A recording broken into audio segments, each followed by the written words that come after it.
Gusto mo bang matutunan kung paano mag-livestream dito sa TikTok na nakikita yung sarili mo at yung mismong game mo ng sabay? Nakatulad nito. Ituturo ko sa inyo yan ng step by step. Pero bago natin umpisahan yung tutorial, banggitin muna natin kung ano nga ba muna yung mga requirements na kakailanganin natin sa ating topic. Okay, so first things first, dapat meron po tayong computer. Kung kayo po ay merong laptop or desktop, yan po yung gagamitin natin sa pag-livestream natin sa TikTok. Pangalawa, dapat yung mga computer natin ay meron tayong gamit na webcam or camera. Pangatlo, dapat meron din tayong microphone. At yung pang-apat, syempre dapat meron tayong cellphone. Okay, so nandito tayo ngayon sa ating computer mga katropa at gagawin na natin itong first step mga katropa. So una, open natin yung ating mga Google Chrome or any browser sa inyong computer. Tapos punta lang kayo sa google.com tapos i-search nyo lang ito. TikTok Live Studio. Okay? So, click nyo lang itong nasa pinaka-umpisa, yung Download Live Studio. Tapos dito mga tropa, nakalimutan kong banggitin sa inyo, dapat yung operating system ng inyong mga computer ay 64-bit. Okay? So, kung 32-bit ang inyong computer, dapat i-upgrade nyo muna yan mga katropa. So, usually lahat naman na ng mga computer natin ngayon ay nasa 64-bit na. Okay? So, ngayon, next step natin is free download for Windows na natin. So, pindutin nyo lang yan. Tapos magda-download dyan sa inyong computer. So sa akin na-download ko na yan mga katropa. So eto na siya. Ayan, itong software na to mga katropa. So install nyo lang to sa inyong mga computer mga katropa. So sa akin, naka-install na yan. Mabilis na tayo. Next na tayo sa ating step. Okay, so open na natin yung Live Studio mga katropa. Hindi ko na papakita sa inyo no, kung paano natin install yan. Alam kong kayang-kaya nyo na yan. So eto na yung ating TikTok Live Studio. So, sa inyo mga tropa, kapag bagong install pa lang, ang lalabas dyan sa inyong screen ay kailangan nyong i-login muna ang inyong mga TikTok account. Okay? So, sa akin mga katropa, naka-login na. So, ito na yung itsura niya. Okay? So, full screen natin mga tropa para mas makita nyo lahat ng detalye. Okay? So, first, nagagawin natin dito sa TikTok Live Studio is mag-add po tayo ng source. Okay?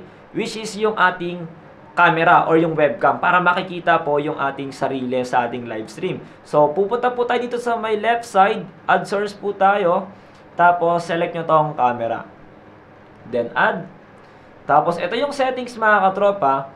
I-select nyo dito kung anong software or webcam yung ginagamit nyo mga tropa. Lalabas dyan yung mga devices ng webcam nyo. Okay? So, sa akin mga tropa, gumagamit ako ng Logicam or Logic Capture, seselect ko to, tapos add source ko to.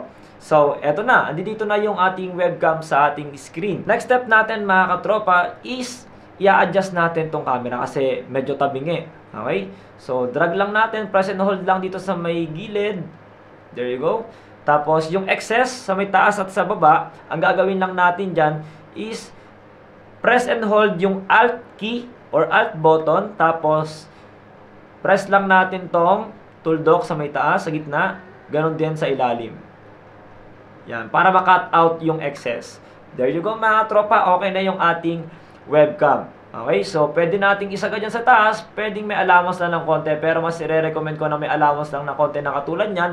Dahil di ba kapag nasa TikTok live tayo, may mga sulat sa itaas, kahit yung account natin doon, tapos may mga characters doon. So kapag sinagad kasi natin yan sa itaas, mag-o-overlay yon sa ating live studio. Okay? So, make sure na may allowance ng konti. Bago pala tayo mag-proceed sa susunod na step, meron pala ditong dalawang orientation mga katropa or size ng live stream natin. Merong naka-portrait at merong landscape. So, yung nakikita nyo ngayon mga katropa is naka-portrait mode po tayo. Kung gusto nyo naman na pa-landscape, yung resolution ng inyong live stream ay punta lang kayo dito sa may left side at i-switch nyo lang dito to landscape mode.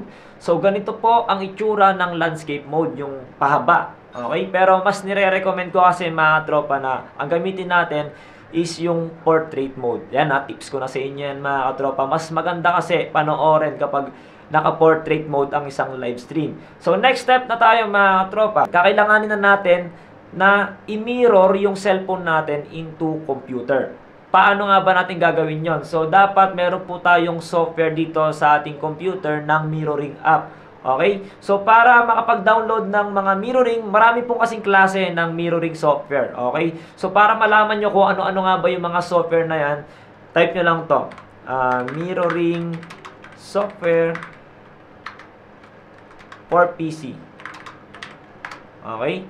Tapos, ayan, marami. May A-Power, may AnyDesk, may Chrome Remote Desktop, may TeamViewer. Marami po yan, marami po yan. Pero ang ginagamit ko po dyan is yung A-Power Mirror. Okay? So, mag-download na lang kayo dyan. For example, itong A-Power, download nyo na lang sa inyong computer yan. Hindi ko na ipapakita. Alam kong kayang-kaya nyo na yan.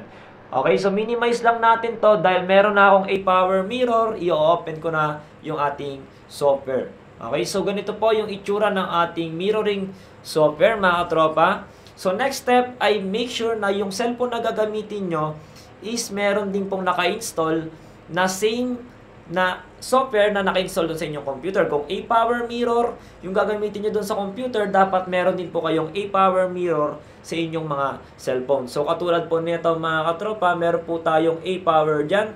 So, o-open ko na po itong ating software. Tapos, ang next step na nagagawin natin dyan is i-open lang natin yung QR code dito sa computer, tapos i-scan lang natin dito sa ating cellphone, mga katropa. Okay, back lang natin. Okay, so i-scan ko lang siya, mga katropa. Then kapag na-scan ko na yung QR code, may magpa-pop up sa ating screen. Start now. And boom, kung ano lumalabas sa ating cellphone, as you can see, no, nakikita nyo rin sa screen ng ating computer. Okay, so ngayon, i-open natin yung Mobile Legends, for example, mga katropa, no? So, any games to, ha? Any games to. Example lang natin tong Mobile Legends. So, eto, mga katropa, close ko lang to. So, yan. So, ano nakikita nyo sa ating cellphone ay ganun din sa ating PC. Ngayon, next step na tayo, mga katropa. Balik po tayo sa ating live studio. Mag-add source po ulit tayo. Add source, tapos select natin itong window capture. Tapos, add lang. Tapos, iselect lang natin dito kung ano yung software na ginamit natin pang mirroring. Okay, so sa akin, tulad ng sabi ko, yung A-Power, which is itong A-Power Mirror Main, yung nasa gitna, select ko lang yan, then add source.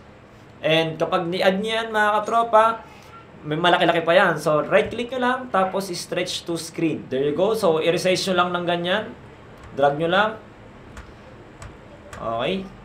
And that's it, mga katropa. After nyo may lagay yung inyong game, no, sa ating screen, ay aayusin naman natin yung ating audio settings, mga katropa, para maririnig tayo ng ating mga viewers. So, punta lang po tayo dito sa may audio mixer. Tapos, mag-a-add lang po kayo dito ng microphone nyo. Okay? So, select nyo lang dyan kung anong device or microphone ang meron kayo. So, sa akin, nakapag-add na ako nyan. So, eto siya.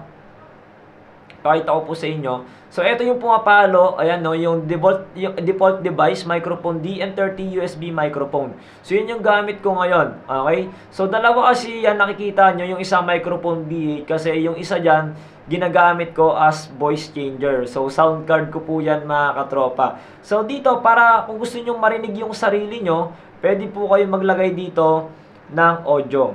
Okay? So, ito yung pinaka-output nyo. Okay? So, mamimili po kayo dyan kung anong output ang gusto nyo. Kung gusto nyo lumabas sa speaker nyo or sa inyong headset, mga katropa. So, sa akin, naka-default yan dito sa V8. Speakers V8, mga katropa. Tapos, meron akong earphones doon. Doon lumalabas yung sounds ng aking Mobile Legends at nung ating computer. Okay? So, save lang natin yan, mga katropa. And that's it. So, ayusin mo lang tong title mo. Punta ka lang dito sa may pencil icon. Tapos, edit mo lang yung title, yung about yourself, tapos yung topic, select mo lang gaming, tapos Mobile Legends Bang Bang, then save mo na, mga katropa, then pwede ka nang makapag-live stream.